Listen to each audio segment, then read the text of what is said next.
네, 후보자님 반갑습니다. 광주광역시 북구갑의 조호섭입니다. 제가 오늘 청문회 18번째 질문 순서입니다. 청문회라고 하는 것은 후보자의 자질이라든가 업무 수행 능력을 검증하는 과정이 청문회의 과정입니다.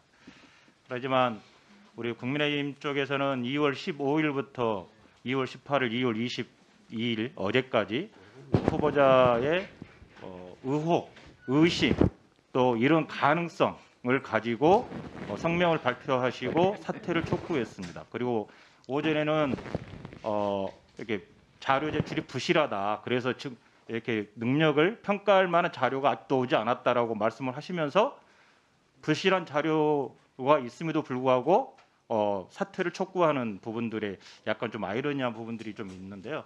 하지만 18번째 질문 들어가면서 오전에 코로나 때문에 의원회관에서 이 청문회 과정을 지켜봤는데 그동안에 제기됐던 의혹들이 국민들께서 충분히 납득하고 해명되어가는 과정이 지금 오늘 청문회 과정이 아닌가라는 생각이 들면서 상당히 좀 다행스럽다라고 생각이 듭니다. 그래서 그동안 가져왔던 의혹이나 그런 문제에 대해서 하나하나 사실대로 그렇게 밝혀주셨으면 좋겠습니다. 그리고 이러한 부분들 의혹이나 의심, 가능성, 성명서 내용 보면 그렇게 나오는데 그런 거 가지고 미리 사퇴를 해라라고 재단하는 것은 마치 청문회를 정쟁으로 몰고 가려고 하는 듯한 오해를 낳을 수 있다. 국민들을 호도할 수 있다라는 생각이 있어서 매우 안타깝습니다. 지금까지 제기됐던 여러 가지 문제점이 있습니다. 특혜 의혹, 그다음에 아파찬스 의혹, 그리고 조금 전에 SH 쉐어하우스에 대한 문제, 그다음에 차 없는 사람 선정 문제 등등이 있거든요. 먼저 다른 것은 거의 다 해소가 된 것 같고 아까 다른 의원님께서 지적하셨던 과태료 문제는 그 하나 조금 더 사실관계를 따져봐야겠다라는 생각입니다. 근데 이게 주정차 과태료라든가 그게 장관직을 사퇴할 정도의 중징계, 중처벌인지는 그건 국민들께서 판단하실 거라고 생각이 들고요. 방금 우리 존경하는 박성민 의원님께서 지적하셨던 공유식당 문제에 관련되어서 충분하게 답변을 못 하셨는데 제가 이해하기로는 저는 광주광역시의원을 8년간 했습니다. 8년간 하면서 제가 이해하기로는 이 공간의 효율적 이용 문제 그리고 입주자들의 커뮤니티 공간의 활용 문제를 지적을 하셨던 걸로 제가 알고 있거든요. 거기에 관련되어서 맥락을 좀 자세하게 좀 설명을 해주시기 바랍니다. 네, 그 사당동에서 방배동으로 넘어가는 길에 성딘마을이라고 있는데 거기 설계안에 대해서 같이 이제 논의하는 과정에 공유주택을 만들었길래 공유주택의 공유식당을 그래서 거기에 이제 프로그램으로 케이터링이라든지 공유주택을 얘기해서 우리나라 문화는 아침을 서로 모르는 사람하고 먹질 않는다. 특히 여성인 경우에 이제 화장이라든지 이런 것들 때문에 아침을 같이 먹는 건 아주 조심스러운데 아침 식사하는 거를 전제로 다른 부엌을 줄이고 이렇게 만들어 놓으면 이 실제 문화가 맞는가?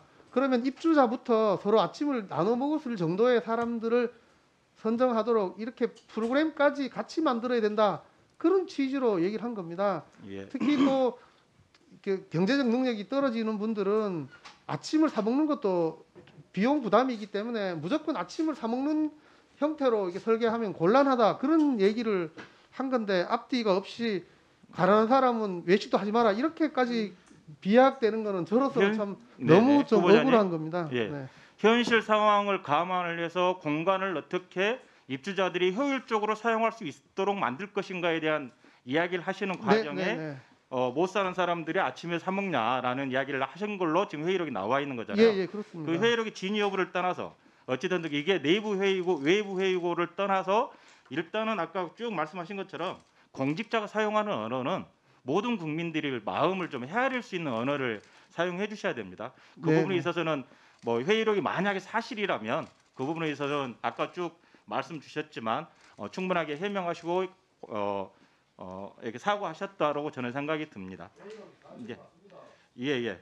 그리고 차 없는 사람을 선정해야 된다는 문제에 대해서 그건 역세권 위주의 임대주택을 많은 사람들이 활용할 수 있도록 만들기 위해서 특히나 청년들, 그다음에 대학생들이 역세권에 입주해서 살 수 있도록 만들기 위한 부분으로 입주 원칙을 차 없는 사람으로 우선 선정 대상으로 해서 그렇게 청년주택으로 가자라는 취지의 발언이시죠? 네, 그렇습니다. 예, 실제 그런 주택이 저 서대문에 그렇죠. 이화여대 앞에 주차가 없는 건축 구역이 있고 거기에 대학생 주택을 지었습니다. 주차장이 없으니까 1층이 상가가 되고 2층이 커뮤니티 센터가 돼서 위층에 그 대학생들이 살거든요.